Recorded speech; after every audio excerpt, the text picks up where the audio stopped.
We are here at the invitation of the Independent National Election Commission, and this will be the 7th presidential election in a row that the European Union has partnered with Nigeria to deploy an election observation mission. So it's a tried and tested methodology, and it's a tried and tested partnership, and we are delighted to be back here again, and I'm delighted to be in this position leading this election observation mission. So the purpose, of course, is to contribute in some way to deepening the roots of Nigerian democracy. And it's no secret that we live in an age globally when democracy is under attack, when democracy is in retreat. Some people have described it as a democratic recession. And so those of us who are committed to democratic norms and the rule of law have established a network of election observation missions across the world. And of course, Nigeria is no different. And we're delighted to be here in that spirit of deepening that partnership. Our methodology, as I mentioned, is very much tried and tested. We are independent of the EU delegation. We are independent, of course, of all the political parties. And we carry out our mission based on transparency and based on impartiality and neutrality. And these are the guiding principles of election observation of the European Union across the world. And that will remain the case here.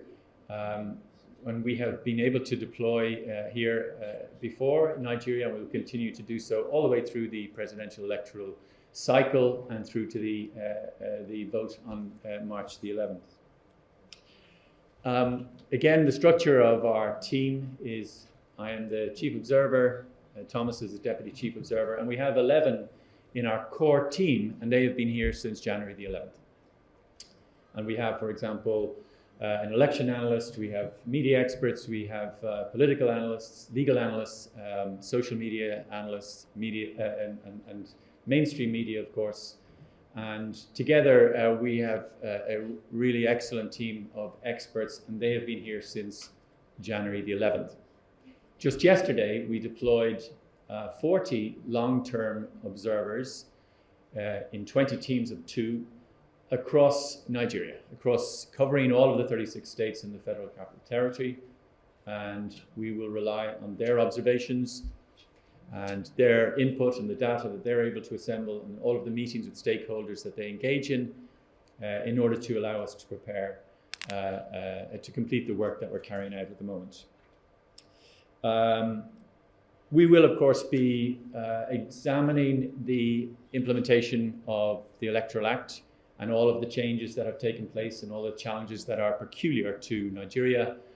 Each electoral environment has its own characteristics, and we are cognizant of all of those characteristics that apply across Nigeria. There are concerns naturally relating to the new technology, relating to the full implementation of the Electoral Act, to the work of INEC, to how the judiciary will look at the various questions that are put to them in relation to electoral challenges. And this is the environment in which we will rely on our long-term observers. We will also deploy short-term observers in the period in the immediate run into the election, which will be locally recruited, and we're very grateful for the cooperation of not just the EU delegations that are here, but also to Canada, Norway, and Switzerland, who have contributed their short-term observers to this, so that we will have, in due course have around 100 observers when we come up to the election day itself. So we will be doing all of this work in the run-up to the election. And then on election day itself, we will be visiting polling stations, we will be examining access to polling stations, we will be looking at the technology and all of the issues associated with election day itself. And that will help us to conclude a preliminary statement which will be issued 2 days after the election. That is on Monday the 27th of February, and we will hold another press conference like this to launch our preliminary statement. And it is on that occasion when we will carry out that final assessment, well, not the final assessment, we will carry out an assessment as to the inclusivity, the transparency and credibility of the election, Now, after that, we will continue our work here through the March the 11th elections and complete our work with a final report a few months later. So this is a long process. It's not just about election day. It is a very deep commitment by the European Union to this work. So in summary, we are here in a spirit of partnership with our Nigerian hosts. We really hope that we can contribute in some small way to the further evolution of Nigerian democracy and continue this excellent partnership. It is a huge honor for me to take up this role as Chief Observer and to lead this team of excellent people that are here. I would be delighted to take any questions that arise during the course of your own thoughts, and I'm available, of course, for any questions afterwards if you need to do any one-on-one. So once again, my apologies for the late start, sincerely, and I hope that we can have a good conversation now. Thank you. Thank you. So the floor is open for yes. questions. Okay, good. Yeah. Please raise your hand so we can see you.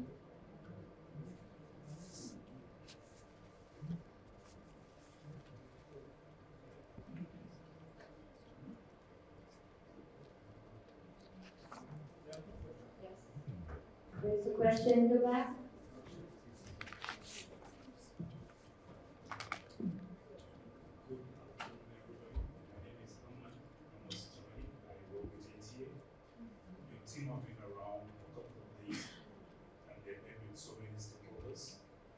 Based on the information you gathered so far, do you think we are ready for these elections? And what are your concerns? Thank you. Yes, Okay, I beg your pardon. good morning. I'm going to take a few questions. From African Independent Television.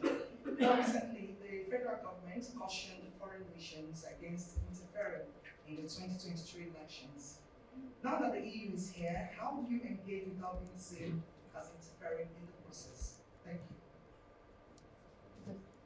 And the third question, please. Third question, please.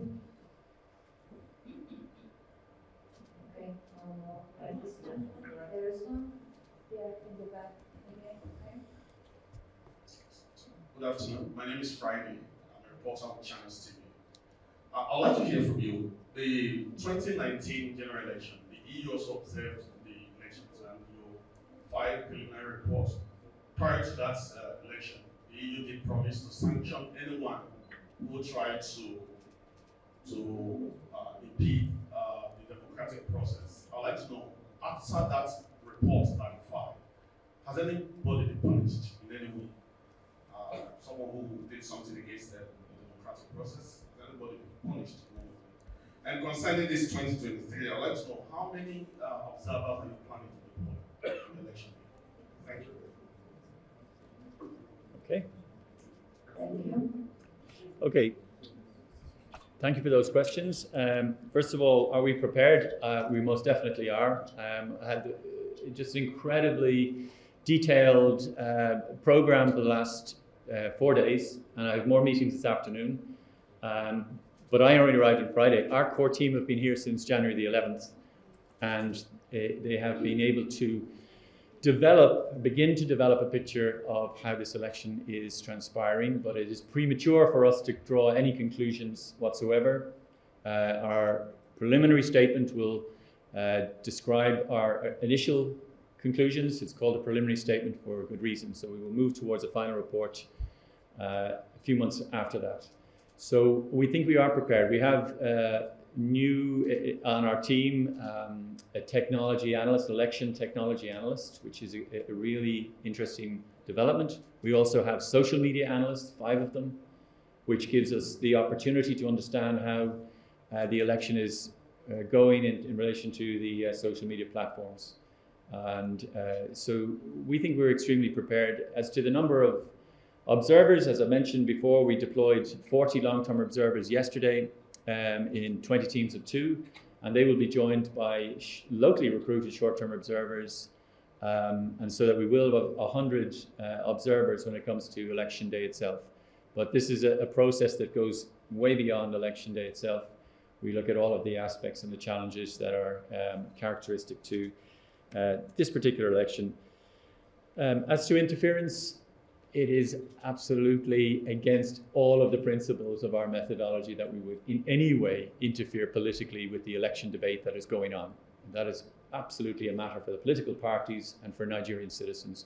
Our job here is to assess the robustness of the election process itself, to make sure that it is inclusive to the greatest extent possible, that all the technology is as transparent as possible, and that we can, in the end, make a conclusion as to the credibility of the election. But we will not in any way make statements that could be perceived as politically interfering, and that is the methodology that has been the case for many, many years.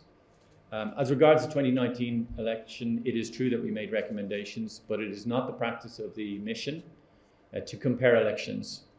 We start afresh, and we don't describe whether it is better or worse than the 2019 election, but clearly there are some issues that will be in common, and we work very closely with the Nigerian authorities to monitor recommendations and their implementation. And we had a follow-up report as recently as last year, and we published that. As regards EU sanctions, that's a matter for Brussels. It's not something that we were able to comment on. That is entirely a matter for the European Council, and not something that the European Union Electoral Observation Mission would be able to influence or to comment on. So I think that the final question was in relation to... That was it. Is INEC prepared? Oh, I beg your pardon. Is INEC prepared? Well, we met with the chairman of INEC on Saturday evening, and clearly they have a big challenge that everybody knows about, and recent statements have been made by INEC. However, we wouldn't draw any conclusions as to the state of preparedness of INEC at this time, but we will be relying on their cooperation to be able to develop evidence, to develop data points, to develop our observations to feed into our preliminary report. And INEC is a really important player in this election, and we're really grateful for the opportunity to have a very frank and open discussion with the chairman of INEC and some of his commissioners just on Saturday. So we've had excellent access to the key stakeholders in this election. And while I'll be returning to Brussels this evening, our team here, our core team, will continue to engage with stakeholders at every level, including with Nigerian citizens, with the civil society, with the media, as well as the political actors and all the regulators involved in the electoral ecosystem here in Nigeria. Thank you. Any more questions? We still have time. Yes, down here. Please go ahead. Good afternoon. My name is Sophia, and I work for Access News. So there's going to be mock accreditation starting from the 4th of February. Will your team be involved? Are you planning on monitoring? What are the plans?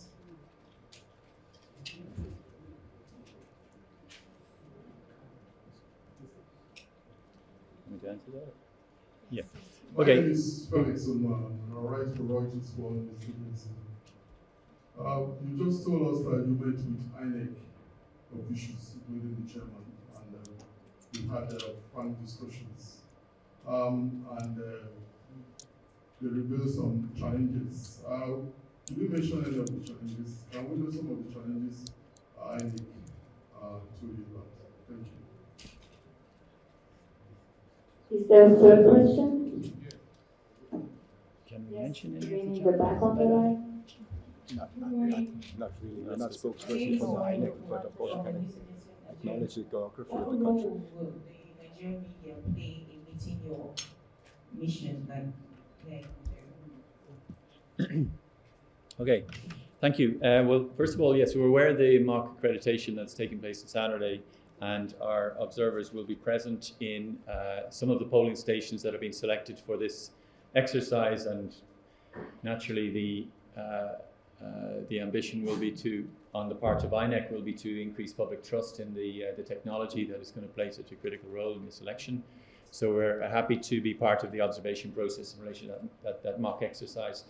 As regards the meeting that we had with INEC, as I said to you, was really good.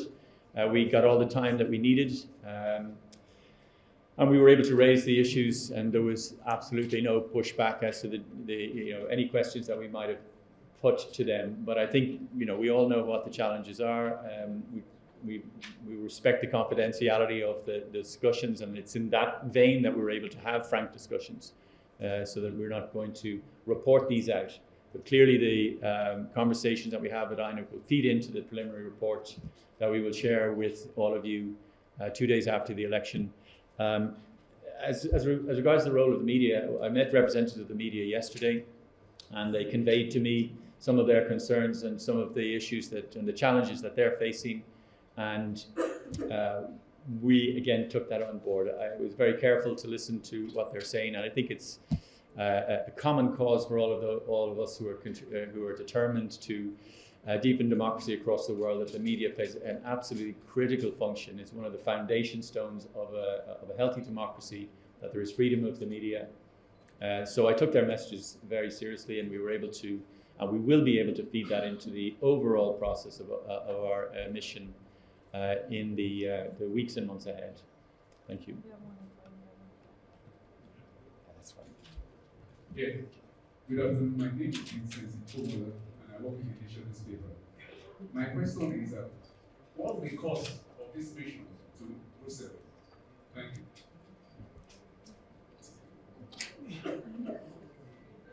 Can we say what the cost is? Can we say what the cost is? Any more questions? Any more questions? What mentioned the great amount that they're spending. Yeah. For now, no more questions. Okay. Yeah. Okay. Thank you.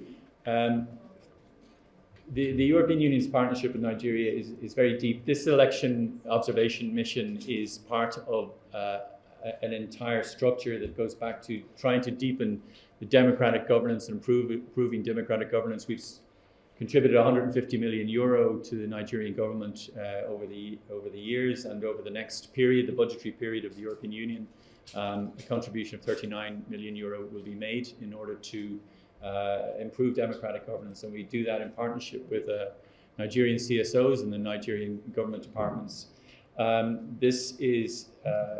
This election observation mission is going to be a very large commitment by the European Union. Let me put it to you that way.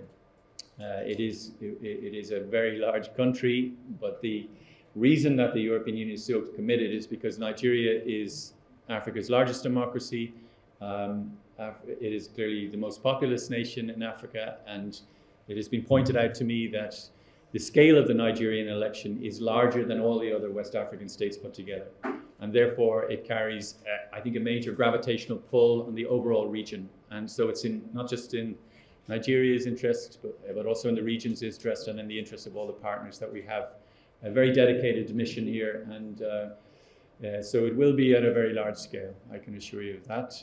And we will make sure that we can do the very best we can to produce an assessment that it qualitatively contributes to the deepening of the roots of Nigerian democracy. Thank you. Thank you. Any more questions? Yes. Thank you for the opportunity. I just want to ask, the campaigns have started for a few months now. I'll be seeing the presidential candidates throwing banter at each other, the 18 of them. Some have been accusing each other of being on the watch list of some countries. So I want to ask, the 18 presidential candidates that we have, do you have any of them that is on the watch list of the EU? Not that I'm aware of. As a person who is an elected representative, I would really not like to be on a watch list of anybody. So I'm sorry, I don't have any information for you in that regard. Good afternoon, everyone. I'm Rachel. We're representing GTV in Africa. My question is on the beavers to be used for the upcoming elections. Do you think it's enough to prevent election rigging?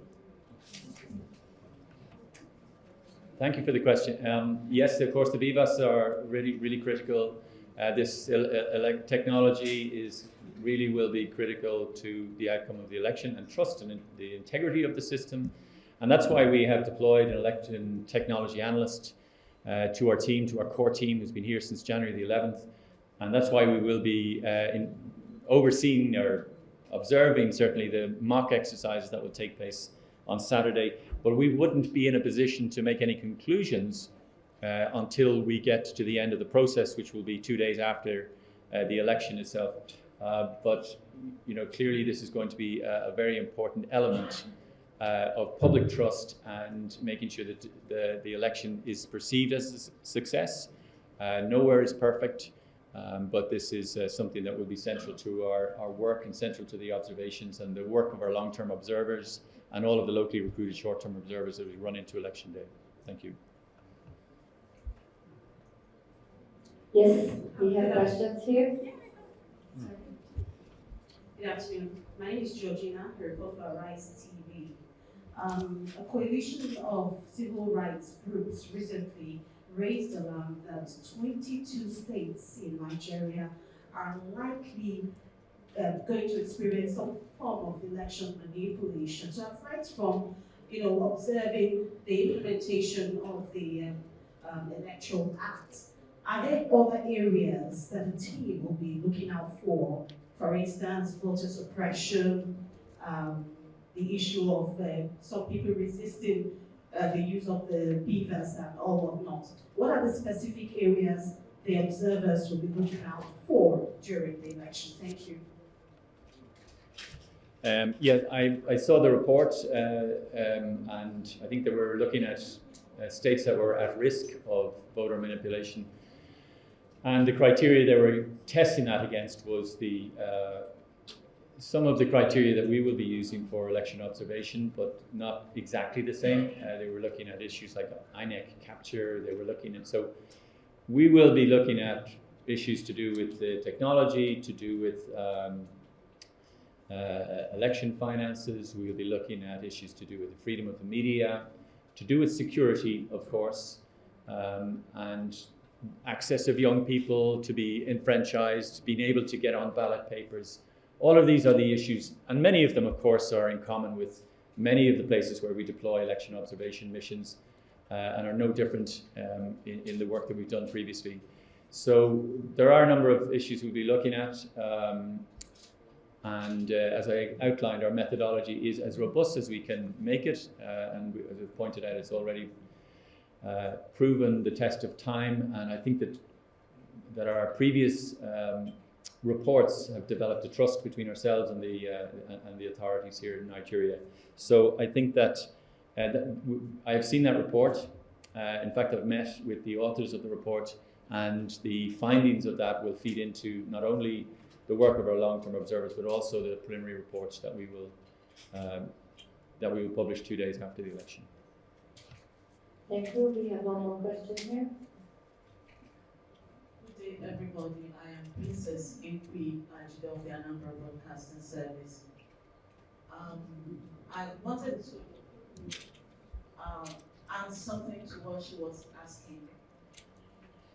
You have 40 observers, and we have 36 states and capital. So, how are you deploying this 40 so that they represent all the states? Or are you just covering the capital city? Since there are going to be likely issues in some states, how do you deploy 40 observers so that they can get the general view? Thank you. It's a great question. So the long-term observers are deployed in teams of 2, and some of these teams have 2 states that they're responsible for. And for the more populous states, there will be a team of 2 for a single state. So we have covered the 36 plus the Federal Capital Territory with the 40 observers. But I should just say that the process is a much longer one than merely election day and covering exactly everything that happens. We will not be able to do that. The scale of this election is so great that even if we had 2,000 long-term observers, we couldn't come up with a quantitative analysis that fully maps and assesses what happened. But we will be able to, based on the tried and tested methodology, come to a qualitative analysis of all these issues. So some of the issues are not about having people on the ground. It's the question of how is the judiciary, how is the media, how is the BVAS working. All of these issues can be dealt with a smaller team. And I should just say as well that we will be cooperating with the other election observation missions of ECOWAS, of the African Union, and of other partners who are deploying election observation missions. So we're not the only ones here, and we will be able to cross-check some data points in order to feed into what will eventually be considered evidence to base our observations on, and be able to cross-check that and corroborate it with other partners. So it is limited. It is fully recognized that given the scale, 40 isn't going to cover everything, but we have a system, I think, which will go to make sure that we have a preliminary report that is relevant and that contributes to Nigerian democracy. Do we have more questions? I think they came to that.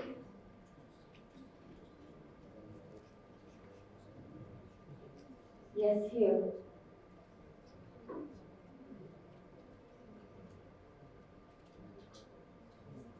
Good morning, good afternoon.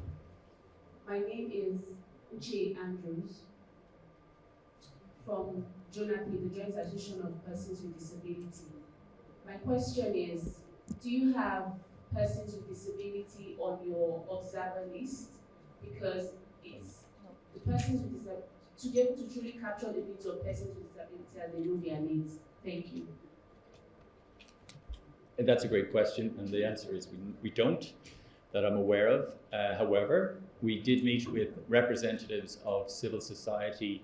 Well, I met with representatives of civil society yesterday, and they were able to describe the engagement that they've had with INEC in order to make this election more inclusive for people with disabilities.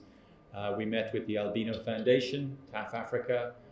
We were informed that there are much better access for the use of Braille in voting centres, and we were given other information that I wouldn't like to draw any conclusions from, but we also raised these issues directly with the chairman of INEC. So it's very much on our radar to try to come to conclusions and make observations as to the inclusiveness of this election process from the perspective of people with disabilities, whether they are voters, whether they are candidates. And I think I will take on board your point that we should practice what we preach. Good point. Thank you. Yes, last call. Are there any more questions from the media?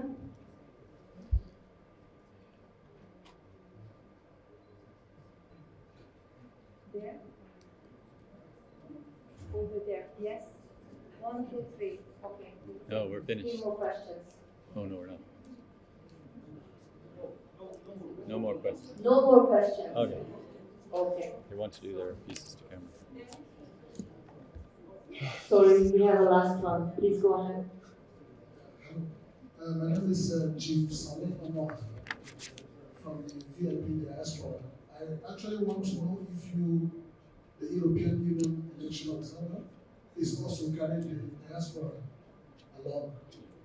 Thank you.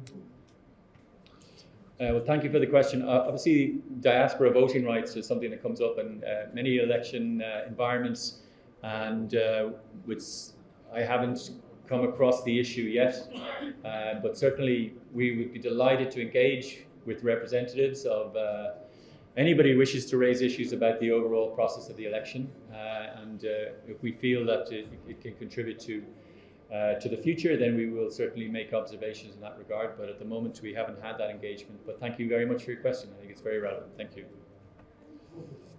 Okay. Thank you. So we don't have more questions, and with that, we are going to conclude this press conference. It ends now. Thank you very much for your interest and participation. The Chief Observer is available for short interviews and our press release is available outside at the registration desk together with our background materials and fact sheet in which you find everything about our mission. Thank you so much Thank you. again. Thank you.